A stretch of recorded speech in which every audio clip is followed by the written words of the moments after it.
Pulau Indah dengan kiamat tubuhnya yang menjulang tinggi adalah sebuah kesultanan maritim besar di timur Nusantara. Berdiri sejak Rabiul Awal 502 Hijriah atau 1108 Miladiah. Kolano atau raja pertamanya, Syahjat Muhammad Nakil 1108-1141 dan pusat pemerintahannya di Kadato Selawaring, negeri Rum di utara Pulau Tidore.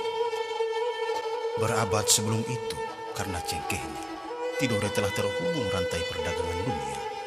Jalur perdagangan rempah yang berjalinan dengan jalur perdagangan sutra, menyusul kemudian perdagangan keramik yang berkembang sejak 200 tahun sebelum Masehi, merentang sejauh 7.500 mil dari Timur Tengah ke India, melewati Selat Malaka ke Cina, dan berujung di Kepulauan Rempah Nusantara, terutama di dua pulau penghasil cengkeh, Tidore dan Ternate. Tidore dan kawasan sekitarnya telah terbuka dalam kurun perdagangan itu, era yang disebut sebagai globalisasi klasik. Perdagangan dan kontak budaya kian memuncak pada abad ke-8 sampai abad ke-10, di mana bandar-bandar niaga utama dikuasai oleh pedagang Muslim, Arab, Persia, Gujarat, India, Cina, dan penduduk Melayu Nusantara, menjadi akses bagi penyiaran Islam. Tak heran bila berkembang pandangan di sementara kalangan, Islam telah masuk ke Tidore dan Maluku sebelum abad ke-14. Setidaknya telah diyakini oleh kalangan terbatas, lalu lekas meluas menjadi agama komunitas. Nama Kolano atau Raja Tidore pertama, Syahjat Muhammad Nakil, yang mengasosiasikan nama seorang Muslim, implisit menggambarkan mayoritas masyarakat Tidore telah memeluk Islam. Sebab sulit rasanya seseorang yang berbeda keyakinan dengan mayoritas masyarakat bisa muncul sebagai Kolano atau raja. Pandangan demikian telah lama dipolemikkan oleh kalangan sejarawan tertentu, tetapi sejauh itu pula belum ada studi yang dapat menjelaskannya secara memadai. Masuknya Islam membawa perubahan mendasar.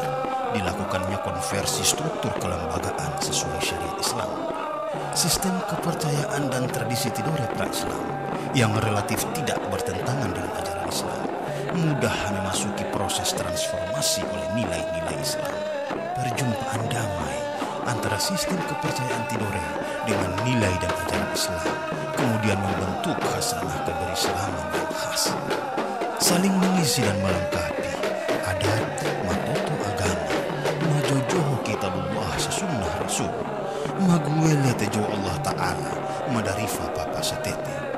Adat bersendikan agama, berpegang pada Quran dan Sunnah, bergantung hanya kepada Allah dan bersandar pada tradisi dan kearifan leluhur.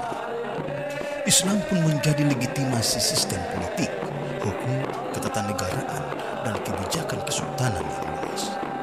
Berdampingan dengan kepercayaan tradisional yang bernuansa kosmologis menjadi sumber falsafah dan pandangan hidup, alas bagi sendi sosial budaya yang luas, mulai dari tata peribadatan, tata upacara adat, arsitektur, kesenian, bahasa dan sastra, sampai beragam folklore. Kesultanan Tidore pun berkembang menjadi kekuatan dominan dengan wilayah kekuasaan meliputi Tidore dan pulau-pulau di sekitarnya, Halmahera Tengah sampai Halmahera Timur di wilayah Gamrani, Weda, Patani dan Mapa, Kepulauan Raja Ampat, dan daratan Papua dari Irian Barat sampai ke Papua Nugini, Serang Utara dan Serang Timur, Ambon hingga Banggai dan Sangir Timur. Juga terdapat sumber menyebutkan termasuk pulau-pulau di kawasan Pasifik, Mikronesia ke Kepulauan Marinas, Marshall, Salomon, dan beberapa pulau yang menyandang nama Nuuk. Sumber terakhir ini masih dipolemikkan oleh sejarawan tertentu, sehingga harus diteliti lebih jauh. Bahwa Tidore memiliki sebuah sejarah yang panjang, yang kaya, dengan berbagai perbendaharaan sejarah, dan juga ilmu pengetahuan.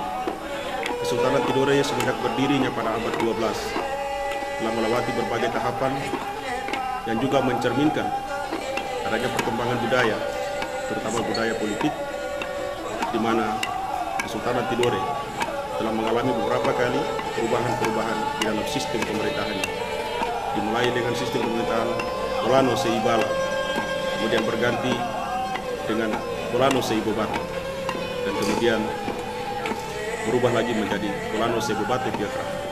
Ini menunjukkan bahwa masyarakat Tidore semenjak didirikannya Kesultanan Tidore pada abad 12 mengalami perkembangan budaya politik seiring dengan perluasan wilayah teritorial Kesultanan Tidore pada waktu itu.